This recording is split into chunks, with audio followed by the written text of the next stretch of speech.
What's up everybody, welcome back to the channel. My name is Gabriel Varga. I'm a 6-time pro kickboxing world champion with a background in karate. I actually have my 4th degree black belt. A couple of them got handed out to me after the fact, after I won some of these, but still I've been doing karate for a long time. And guess what? Throwing up head kicks right to any level really. I used to be able to go way higher, but that used to be a specialty of mine. Now I've moved more into the boxing, lighting people up with the hands, but I can still float those high kicks up very well. Today, what I want you guys to do is have a general routine that you can go through day by day. So by day 30, if you do this every day for 30 days, your kick is going to be floating up. Part of it is technique.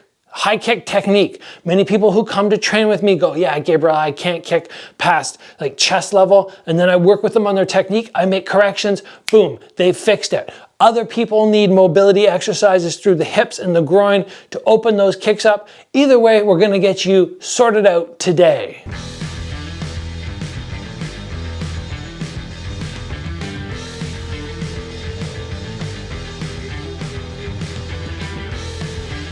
So I could be wrong, but I do truly believe that all of you are capable of kicking up to head level.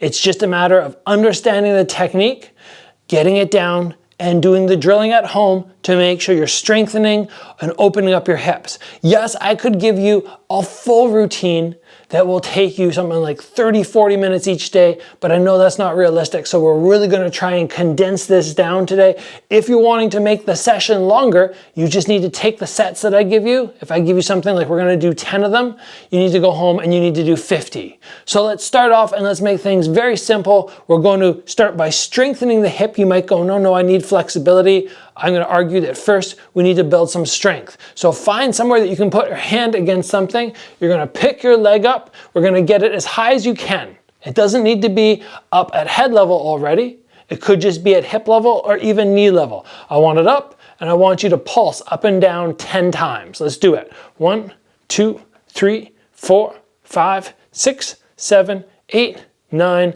10. Big element of this is making sure that your foot is in a pivot position, because if it's not, you're not going to be able to open those hips up. So a big part of kicks is getting that pivot down. From here, let's do 10 extensions. We start with the heel tucked in tight, and then we extend it out, again challenging our hip on the height. And 1, 2, 3, 4, 5, 6, 7, 8, 9, 10. Guess what? If you do this on both legs, like I said, not just 10, maybe you start off with 10, but eventually you build up to like 50 of those, you're gonna start to strengthen those, and the ability to pull your leg high and engage those muscles is gonna come so much easier. Next, let's move into opening these hips up, and then we will touch on the kicking technique. I only want you guys doing 2 stretches. 2 stretches to open the hips up. One is kind of from jiu-jitsu. You're gonna throw your legs out like so. You're gonna really try and widen them to the point where you're like, oh my gosh, I already feel my hips really stretching. And you're gonna take both knees and drop them to the same side. You're gonna feel the groin on the inside right now really start to pull, and then you're gonna rotate to the other side. Everything is slow and smooth. If you feel like, oh, this is too easy, you lift your bum off the ground, you put your hands down, and you push forward. Eventually, you're gonna go, holy smokes, I feel like I'm gonna fall backwards. Then you gotta tip your hands forward and try and make that happen from here.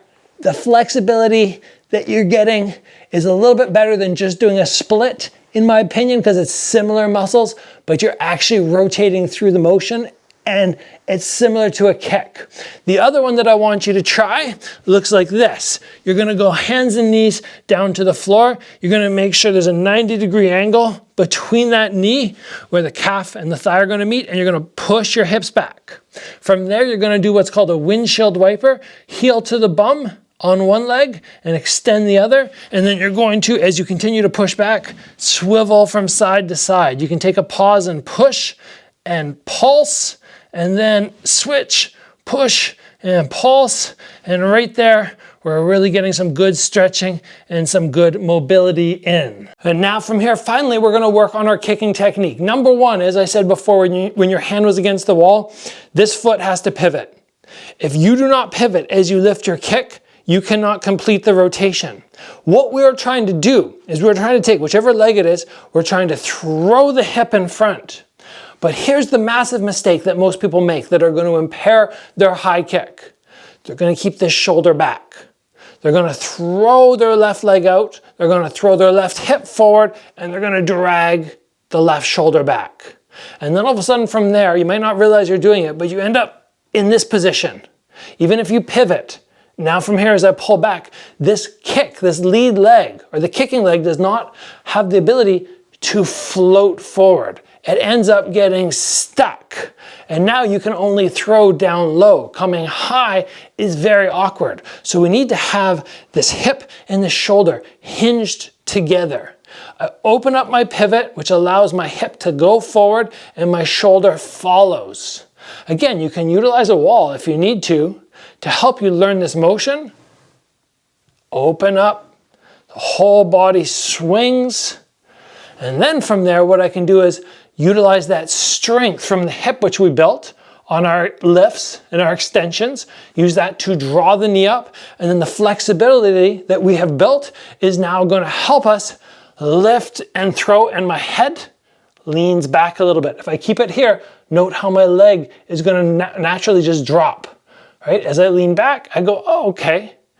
So if you can add those little elements, all of a sudden your head kick is going to go from way down here all the way up to where it needs to be. And it sometimes is just as simple as that. Like I said, I could make a video on this that would last a whole hour. We could do a whole hour opening up the hips, working on splits, from there building the mobility through the hips and making sure that the strength is there, and then start working on the kicking technique.